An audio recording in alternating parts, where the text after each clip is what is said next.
saudaraku, mari sama-sama kita memuji Tuhan, sebab kasih setianya besar. Tiada terukur besar kasih setiamu Tuhan, panjang dan lebarnya melebihi lautan,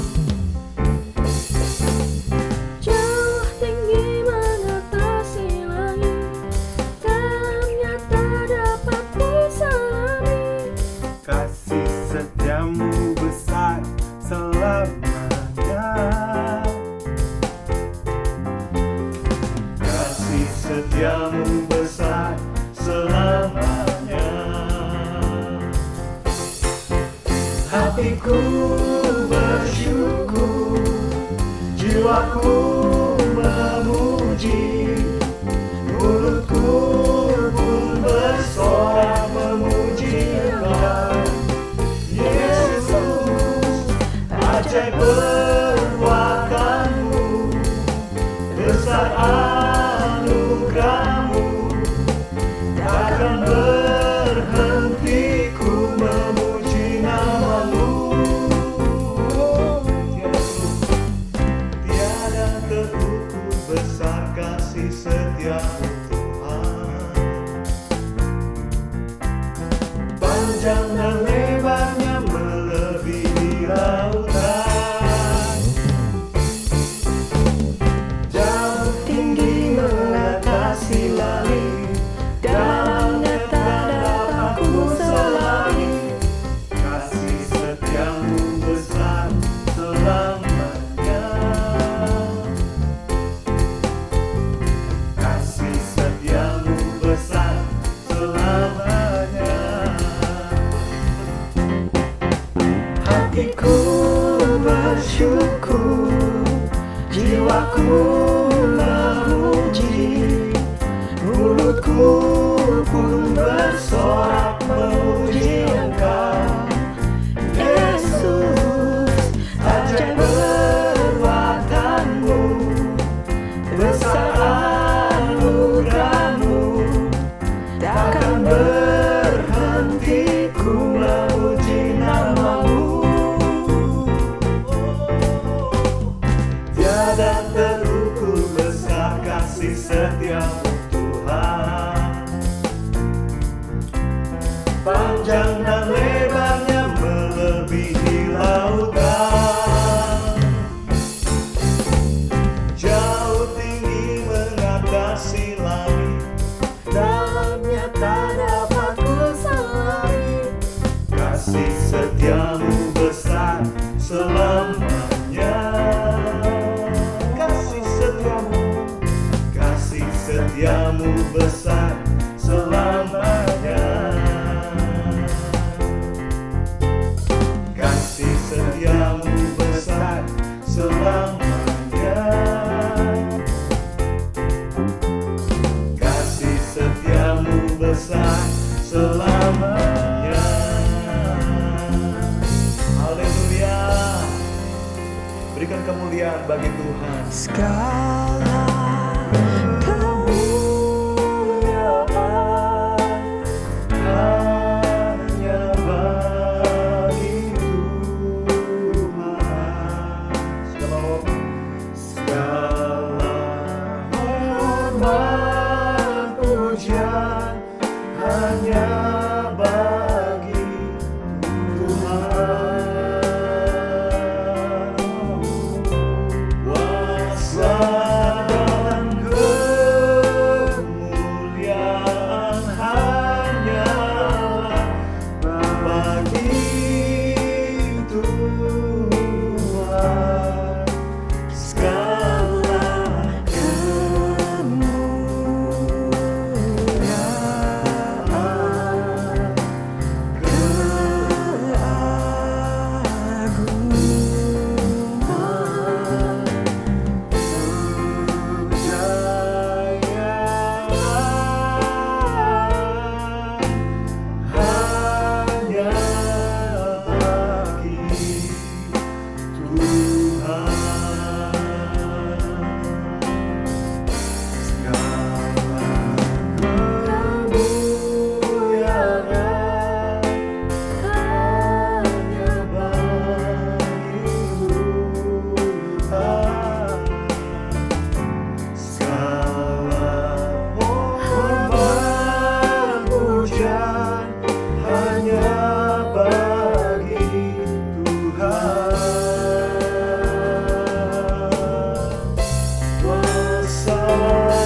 Bapa Surgawi, kami bersyukur untuk pagi hari ini. Kiranya segala pujian penyembahan kami boleh menyukakan hati Tuhan.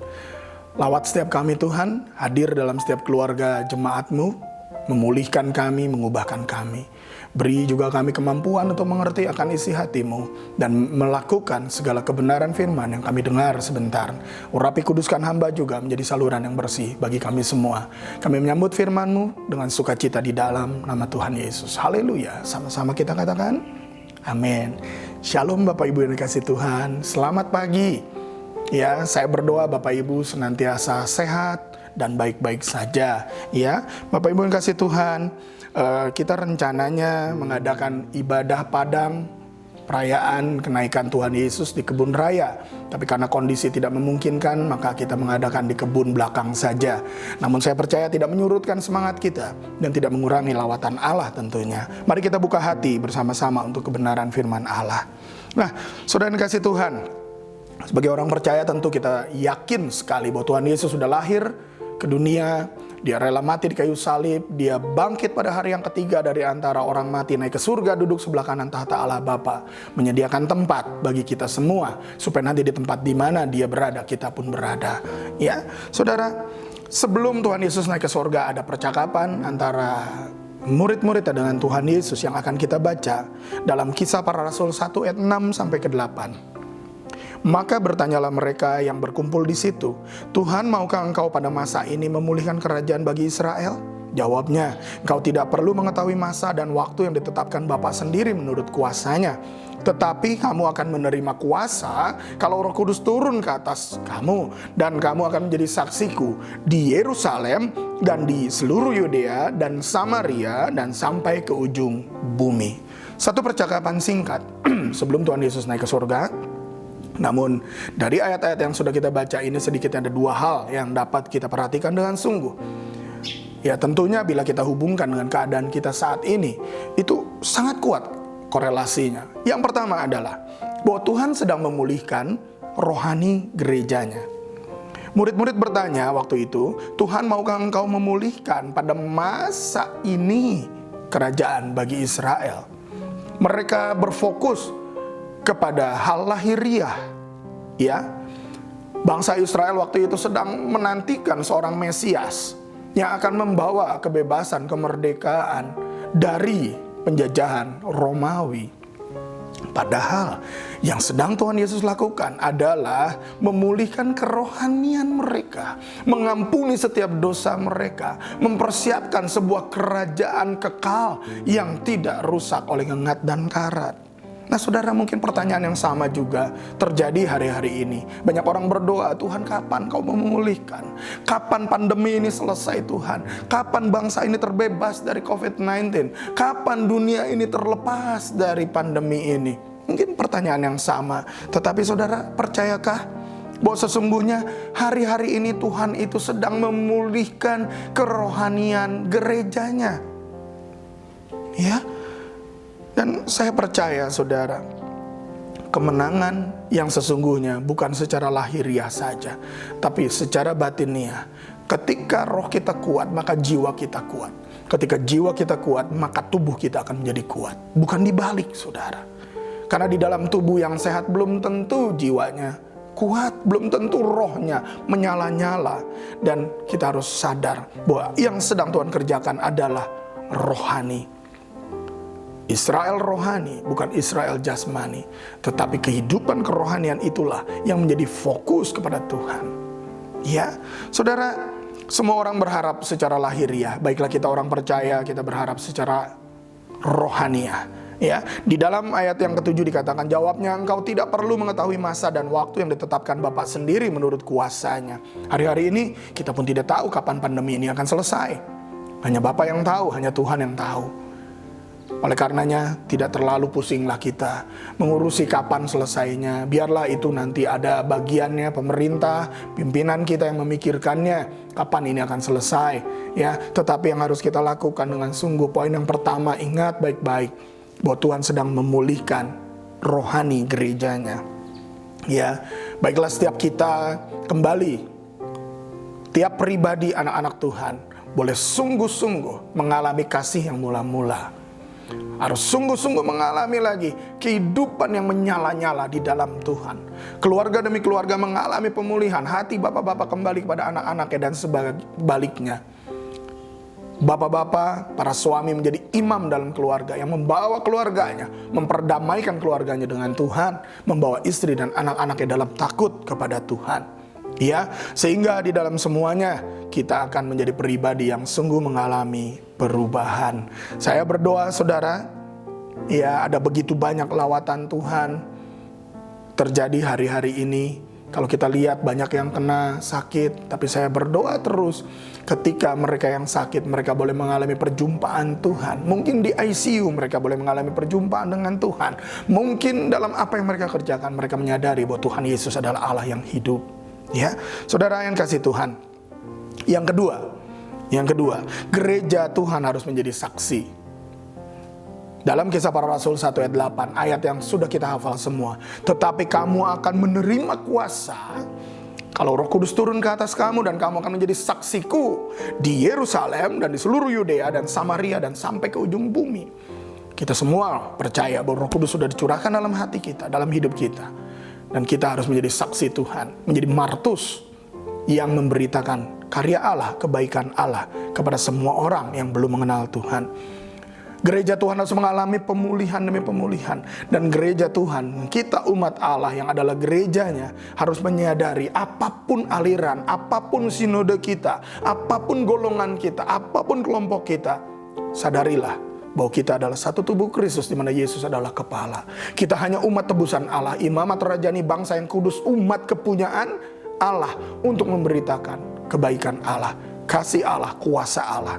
Oleh karenanya, tidak boleh lagi ada yang berlomba untuk kerajaannya sendiri, membangun gerejanya. Mari gereja Tuhan, kita semua umat Allah, lebih lagi merendahkan hati. Kita sungguh-sungguh berdoa puasa, memohon ampun kepada Tuhan. Kalau mungkin selama ini kita terlalu angkuh, kita terlalu sombong, baiklah kita merendahkan hati sehingga kuasa Allah boleh dicurahkan kembali atas gerejanya. Kita membangun kerajaan Allah, kita memuliakan Tuhan, di mana Yesuslah Raja di atas segala raja, yang bertahta di atas semuanya. Saya yakin dan percaya ketika gereja Tuhan bersatu, maka kuasa Allah, berkat keselamatan dicurahkan atas bangsa ini. Ya, saudara kasih Tuhan, mari kita satukan hati dimanapun saudara berada, dalam keadaan apapun kita, dalam masa sukar ini, marilah kita menjadi terang, marilah kita menjadi berkat. Lakukan yang baik apapun itu dengan segenap hati, seperti untuk Tuhan dan bukan untuk manusia, supaya orang-orang di sekitar kita tahu bahwa Yesus Kristus adalah Allah yang hidup dan Dia ada di dalam diri kita. Mari, jadilah saksi Tuhan yang sungguh memuliakan Allah. Kita percaya bahwa lawatan Allah terjadi. Pasca pandemi ini, saya yakin dan percaya bahwa lawatan Tuhan terjadi. Ada tuaian yang besar akan terjadi. Dua hal pagi hari ini saya sampaikan kepada kita semua. Yang pertama, bahwa jangan takut apapun yang sedang terjadi. Jangan pikirkan yang kelihatan saja. Karena apa? Karena Tuhan sedang memulihkan rohani gerejanya. Lalu yang kedua, gereja Tuhan harus menjadi saksi. Tidak boleh menjadi batu sandungan, tidak boleh menjadi tertawaan, tetapi gereja Tuhan harus bersatu, rendah hati, bangun kerajaan Allah. Muliakanlah Dia, Raja di atas segala raja. Mari kita berdoa. Bapa Surgawi, kami bersyukur untuk firman-Mu yang sudah kami dengar. Biarlah Tuhan meteraikan firman-Mu dalam hati kami, buat supaya kami dengan sungguh boleh melakukannya dalam hidup kami. Beri kami pemulihan demi pemulihan ya Tuhan, supaya kami boleh mengalami kasih yang mula-mula, kasih yang menyala-nyala kepada Tuhan. Tuhan, pulihkan keluarga demi keluarga, biar hati bapak-bapak kembali kepada anak-anaknya dan sebaliknya. Dan Tuhan, pulihkan para imam, sehingga para imam boleh berfungsi dengan benar sesuai dengan rencana Allah, membawa keluarganya dalam takut akan Allah. Mari Tuhan, Kau juga yang boleh memulihkan setiap pribadi lepas pribadi, bahkan gereja-Mu Tuhan, Kau pulihkan untuk semakin lagi rendah hati, semakin bersatu, semakin menyadari bahwa kami adalah satu tubuh Kristus. Tidak boleh saling menyakiti, tidak boleh saling mencela, tetapi sebaliknya kami harus bersatu supaya Kristus yang adalah kepala dipermuliakan di atas semuanya. Pakai kami umat-Mu Tuhan, pakai umat-Mu GBI Jalan Merak bersama dengan cabang ranting. Kiranya Tuhan akan terus menyertainya. Terima kasih Bapa, kami juga menyerahkan seluruh jemaat-Mu. Kiranya Tuhan peliharakan, lindungi, jagai, cukupkan apa yang menjadi kebutuhannya. Dan kami menyerahkan juga Tuhan, setiap anak-anak-Mu yang sedang sakit, kiranya Engkau jamah dan berikan mujizat kesembuhan yang dari Tuhan. Bahkan semua pasien COVID-19 di dunia ini, biarlah mereka boleh mengalami lawatan jamahan dari Tuhan. Bahkan mereka boleh mengalami kesembuhan yang luar biasa. Kami menyerahkan tenaga kesehatan, para medis, dokter, perawat, semuanya dalam tangan Tuhan. Beri perlindungan khusus bagi mereka, berikan kekuatan secara khusus supaya mereka boleh terhindar dari tertular, bahkan mereka boleh semakin dikuatkan dan keluarganya pun boleh dibebaskan dari tertular. Mari Tuhan, kami menyerahkan Gereja Betel Indonesia dalam tangan Tuhan. Ketua Umum kami, Badan Pekerja Harian Gereja Betel Indonesia, Bapak Pendeta Dr. Rubin Adi Abraham. Tuhan beri hikmat, kekuatan, kesabaran bagi hamba-Mu, bahkan bagi seluruh keluarganya juga Tuhan. Lindungi, jagai bersama dengan seluruh staf BPH. Berikan kesehatan bersama MP, MPL, bahkan seluruh ketua-ketua BPD yang ada di wilayah. Tuhan berikan kesehatan sehingga Gereja Betel Indonesia boleh sehati, menuai bersama, boleh sehati, menjadi berkat, menjadi teladan yang memuliakan Tuhan. Kami menyerahkan pemerintahan kota dan bangsa kami dalam tangan-Mu Tuhan. Bogor boleh menjadi kota shalom, kota yang penuh dengan damai sejahtera dan otoritas dari Tuhan. Pakai wali kota kami, bupati kami Tuhan, beri hikmat supaya boleh mengatasi wabah ini dengan baik, bijaksana memimpin, membawa kesejahteraan bagi kota dan kabupaten kami Tuhan. Bagi Presiden Jokowi kami menyerahkan, kiranya Tuhan yang memberikan perlindungan secara khusus. Hikmat-Mu Engkau turunkan kepada hamba-Mu ini Tuhan. Karena pemerintahan adalah hamba Allah yang ditetapkan oleh Engkau sendiri. Dari pemerintahan pusat sampai ke daerah, kiranya boleh bersehati, boleh bersepakat melakukan segala tindakan apa yang menjadi ketetapan Tuhan. Terima kasih Bapa, kami menyerahkan segala doa kami yang tidak sempurna dalam tangan Tuhan, karena kami percaya Kau yang sanggup melakukan, memberikan jauh lebih banyak, lebih besar dari apa yang kami doakan. Terima kasih Tuhan, sebelum kami berpisah, sebelum kami melakukan segala aktivitas kami selanjutnya, kami siap untuk menerima berkat yang dari Tuhan. Mari Bapak Ibu yang kasih Tuhan, kita angkat kedua tangan kita, arahkan hati kepada Tuhan. Tuhan memberkati dan melindungi engkau. Tuhan menyinari engkau dengan wajahnya dan memberi engkau kasih karunia. Tuhan menghadapkan wajahnya kepadamu dan memberi engkau damai sejahtera. Terimalah berkat berlimpah dari Allah Bapa, cinta kasih pengorbanan teladan Tuhan Yesus, penyertaan kuasa kemenangan dari Roh Kudus menyertai engkau mulai saat ini sampai selamanya. Terimalah segala berkat yang Tuhan sediakan. Kau akan dicukupkan dalam segala yang kau butuhkan. Bahkan kau akan dibuat berhasil dalam segala yang kau kerjakan. Terimalah semua berkat ini dan alamilah pemulihan Allah. Dan jadilah berkat yang memuliakan Tuhan. Di dalam nama Tuhan Yesus kita yang percaya dan menerima berkat bersama-sama berkata, amin. Tuhan Yesus memberkati saudara semua.